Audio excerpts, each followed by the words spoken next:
ஜாடிகள்ல தண்ணீர் ஊற்றுங்க. எல்லாரும் கொஞ்சம் வெளியே போங்க.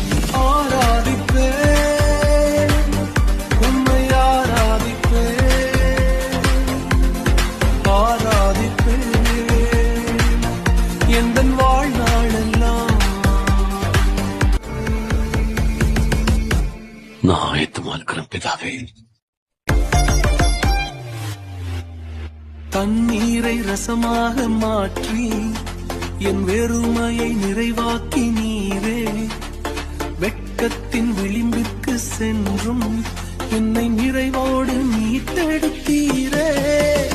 தண்ணீரை ரசமாக மாற்றி என் வெறுமையை நிறைவாக்கி நீரே. வெட்கத்தின் விளிம்பிற்கு சென்றும் நம்மோட தேவைக்கு அதிகமா கொடுத்திருக்காரு.